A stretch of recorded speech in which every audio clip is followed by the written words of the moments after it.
Hello. For Robin, paano yung tanong kanina ni Alan? The reverse one. How will you handle it if merong babaeng masyadong forward at sinisijuice ka?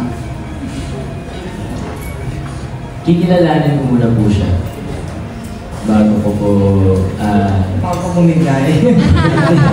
Hindi, bago po ako mag-commit or ano, mas kikilalanin ko muna po kung paano siya makisama sa akin, sa ibang tao.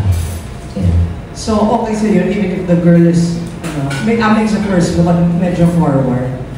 Or mas type mo yung dalagang Pilipino? Mas type ko po yung gano'n. Mahinhin. Thank you and congrats. Thank you po. Okay. So mas type ni Robin ang mahinhin kesa sa assertive na, okay. Okay, ladies, take notes. Okay, next up. Hi, hello. Hello, Robin, congratulations. Ang reaction mo na ang laki ng impact mo sa mga young audiences, and may pressure ba na maging successful din ito katulad ng last series mo? Hanggang ngayon po, nagugulat pa din ako na sobrang ganda po ng pagtanggap nila dun sa show namin. And sobrang pasasalamat ko din po sa kanila sa pagsuporta nila sa akin. And syempre po, medyo kinakabahan po ako kasi ang laki nga po ng Montya. Tapos ito po yung susunod. Tapos ang laki po na itong role na ito para sa akin. Kaya sobrang thankful din po ako na binigay ito sa akin. Pero yung pressure po siguro nandyan pa din. Kaya kailangan ko pong mas galingan dito at mas mabigay po yung acting ko dito. Yan po. My second question naman, ano ang mapapangako mo sa mga fans na susundan ka pa rin dito sa series? Papangako ko po sa kanila na bibigyan po namin sila ng quality na series. Yun po. Promise yun. Congratulations, we're looking forward po. Okay, thank you. Hi guys, congrats sa new series. Kay Miss Alice and Indirect, since 2012 pa po itong Wattpad na to, ano yung mga changes para sumok sa 2025? Kung meron man. May ginawa mga changes para mas sumak sa 2025 or as is na po? May mga changes po na iba para mas fitting siya for 2025. But I don't think, baka po mas spoil eh. Kasabot mo lang. Kasi meron, ano? Meron naman. Para lang mas relatable, especially sa mga Gen Z ngayon, kailangan maging mas relatable siya. So may konti lang kaming in-adjust, pero faithful pa rin naman sa Wattpad. And kay Rabi, anong preparations yung ginawa mo dito? Para sa Drake? Ayun po, binalik ko po sa Black Hair agad, di ba? After ng Montya. Tapos, ang dami po namin workshops. Dami namin workshops na kahit medyo busy po, talaga nag-workshop po ako. And nasabay ko pa po siya dun sa concert natin. Sa taping. Ayun po, at sobrang bago po kasi sa akin itong character na to. So, mas binasa ko po yung story. Mas inaral ko po na maayos yung Drake Fire. And madami rin mga killing scenes to, just like Mucha. Yes po, abangan niyo po.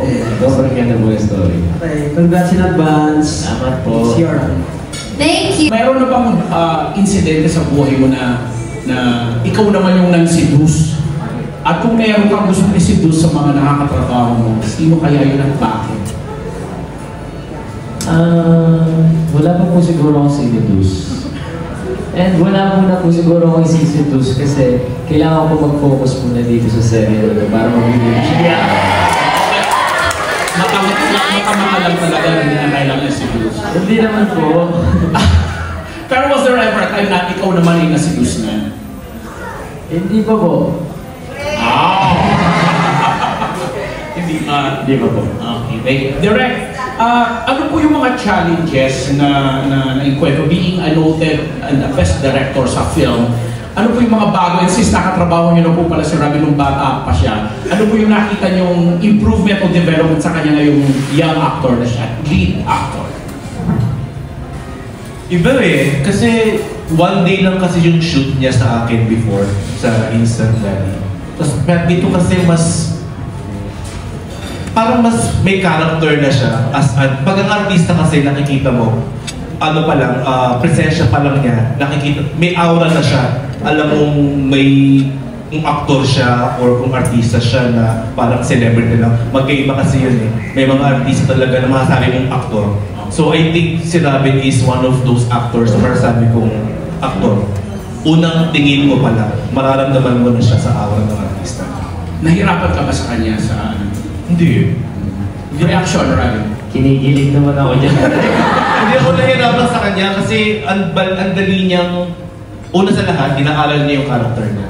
So doon pa lang, hindi na ako nahihirapan siyang pa-artihin kasi alam niya yung character niya. So ako, minus, plus, konti, ganun lang, tono lang. Pero as a whole, kilala niya si Drake Palma. So malaking tulong siya director. Okay. Robin, last question. Nabasa mo na ba yung novel ni Meet Mom? Yes po. And nung binabasa mo, itong ginagawa mo yung character na Drake, anong feeling, anong reaction, anong pagkakaiba? Sobrang daming nakakagulat na scenes na gagawin ko. Kaya, nire-ready ko na po yung sarili ko na gagawin ko po yung mga yun. And super excited na po ako dahil nagtitaping na po ako ngayon. Yeah.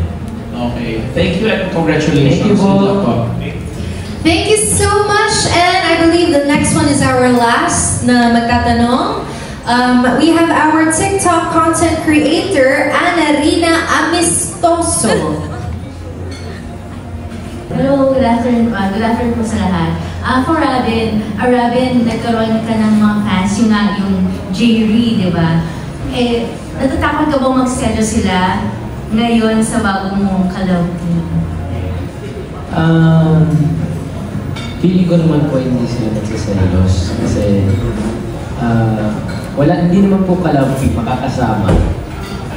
Excited po ako na makilala niyo po yung bago kong makakasama dito sa ating bagong serye. Kasi po ako, gusto ko po, wala po Kalab team talaga. Gusto ko pong mapakita sa tao na kaya ko pong umarte ng walang Kalab team.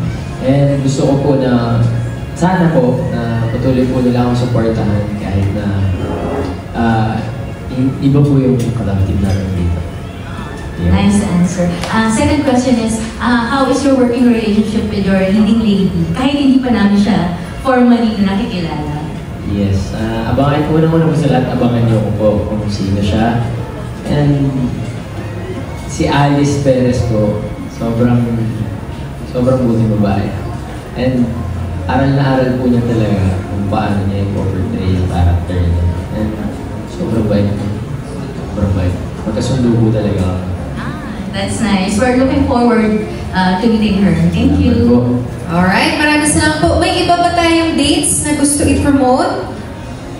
Robin, yung pag-usapan natin kanina. It will air on?